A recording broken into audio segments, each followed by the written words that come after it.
So here we have all the bags, number 4. We have about 6 or 7, even 2 small ones at the front. There you go. So here is the contents for part 4, bag 4. Here are the little bits, some greys and some blacks. Not going to be long here. Some Technic pieces again, which should be interesting. So we should be doing some internal frames, I would have thought. Loads of grey, and then we have loads of dark grey with a little bit of the clear glass slopes. And with that, sorry for fast cam, let's get on with the build. So as you can see, this is part 4, bag 4, and this is what we are trying to get to. And if we look down there, it is the internals of the underneath, I believe, before it's flipped over and then turned to the top. So it's a slight build up construction phase, which should be interesting. Off we go. So we've just built up a little bit of plating, as you can see here, that fits onto the ship. I just thought I'd show you a nice little build, everything pressed down nice and tight, you know, solid, nothing's going to fall off. Let's get it mounted and I'll show you in a minute.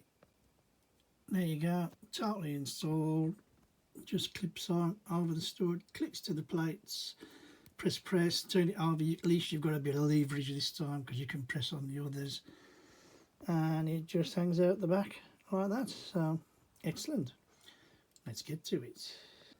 So I'm back again trying to get out of the shadow, and I just wanted to show you how we're building up a Technic core, as you can see, with those long 1x16s, Technic pins holding it together, pinned to the bottom of the frame, and it's looking, there you can see. I think this is going to be, I'm still struggling to see whether this is the bottom or the top. Maybe it is the top, but we've mirror imaged both sides and you can just see the Technic build up. That's what I wanted to show you. So we've actually finished doing bag 4 section 4, and I'll just run it through quickly in order.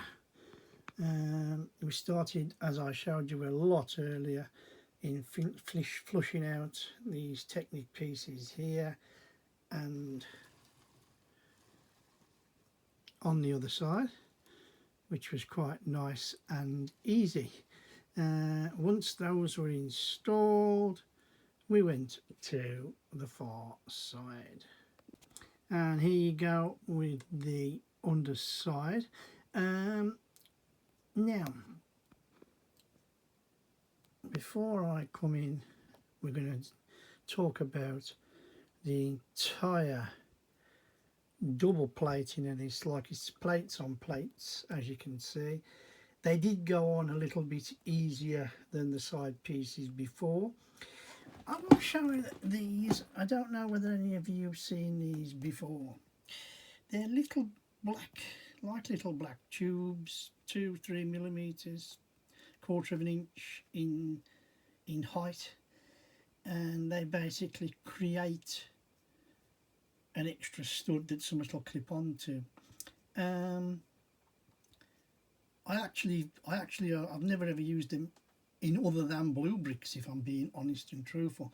I did make a model, a Blu Brix set before, which was the Klingon Bird of Prey, and it used this system. I mean, that was made well before this channel was going. That's why you won't see it.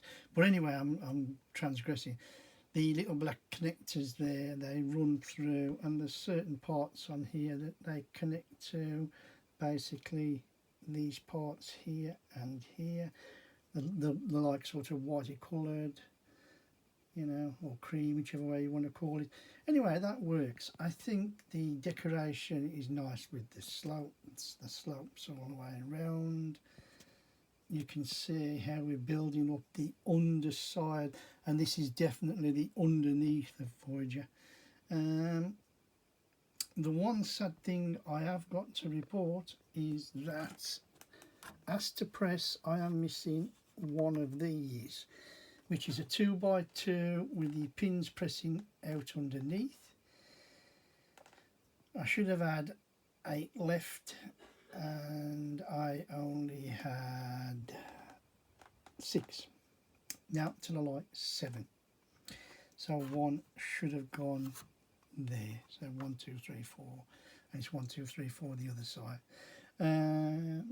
I've looked all the way around my room just in case I've misplaced it or knocked it off with my arm or anything like that, and I haven't seen. Now, how bad this is going to affect the look of the ship when it's finished, I don't know.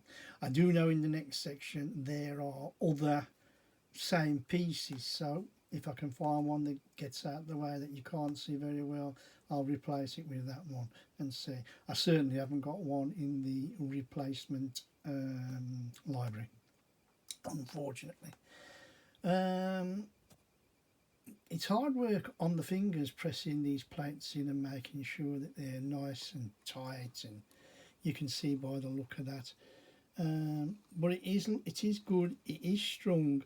The hard part now I've got is that, especially these angled parts here, they are a little bit flimsy, so if you go to pick up with that section, they come off. All right, you can reattach them and put them back on, but it's just a hassle. So it's now finding out the sturdy places of where you can pick it up and turn it upside down. Now, I don't think we'll pick it up and turn it upside down. I think we'll, and again I'm only guessing, but I think we'll complete the entire underbelly of Voyager. We'll flip over and then start the frontwards as well as the nacelles at the back of the engines.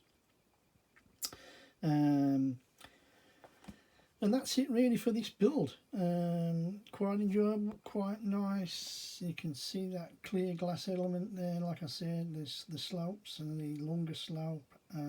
Same here, on there and there. But that's all there is to tell. It's gone together well. No real problems other than that missing piece. If you like what I'm doing, please give us a thumbs up, and don't be frightened to drop a comment about the build or me in the comments. Always trying to get better, like I say. And if you want to follow the conclusion of this build, which is still a long way away, sorry for the blurdy if it went blurdy, just click on that subscribe button and you can follow us on this journey. Lots of nice stuff to come, as I always say, and I'm sure that you'll enjoy some of the builds. There's some nice unusual stuff to come. Right, and with that, the normal, and my name is Kev. I am Square Ghost, and I'll see you all on the flip side.